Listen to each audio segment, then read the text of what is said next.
Today we gather to remember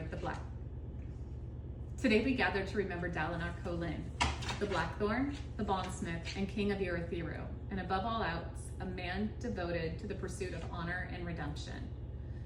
Dalinar was born into the royal house of Kholin and was a warrior to be feared. Known for his strength and determination on the battlefield, gained him the title of the Blackthorn. During his youth, he laid destruction to all of the continent of Roshar. The intoxicating draw of war, driven by the thrill, Dalinar was a force to be reckoned with, known and feared all over Roshar. A man of extremes, struggling between violence, ambition, pride, and loyalty, the Blackthorn, as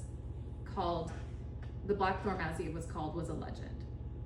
Being a legend, though, doesn't come without a price. Scarred by regret, the tragedies of his past, especially the loss of his wife, Evie, shaped him. Her loss filled him with guilt and led to a life of self-destruction and alcoholism. Upon choosing to be sober, he began a path of self-reflection and atonement. Over time, Dalinar came to understand that strength isn't only the ability to wage war, but also in the courage to admit one's faults and seek change. Following the death of his brother Gavilar,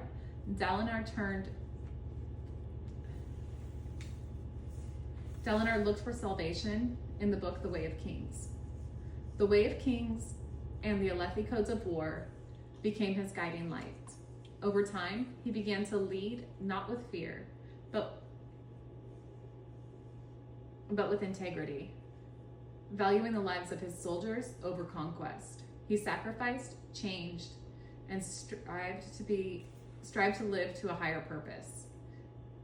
Always to be accountable for his mistakes, even when it hurt him deeply. Life before death, strength before weakness, and journey before destination.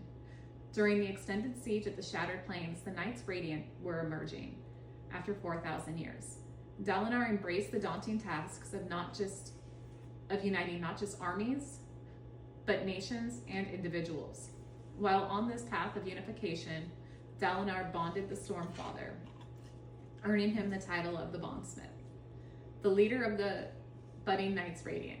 He led us not as a flawless hero, but as a man who openly wrestled with his past and demons. He believed, above all, that leadership demanded personal sacrifice. A leader should never order his followers to do anything that he would not do himself. Shattering social boundaries, he defended those that were mocked or cast aside, and stood by those that he loved, even when it went against tradition.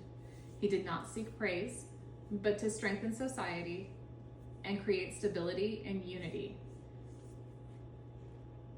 with his relentless drive. He was a flawed man, stubborn, controlling, and hypocritical. He recognized this and believed that to change is to be caught in the act of doing better. I will take responsibility for what I have done. If I must fall, then I will rise each time a better man. Let's honor Dalinar Kholin, a man who never stopped fighting to become better, who bore his pain as proof of his humanity, and the man who sought to mend the broken pieces of this land and soul, as an example of how others might build something stronger than themselves. And may we all strive for that kind of beauty.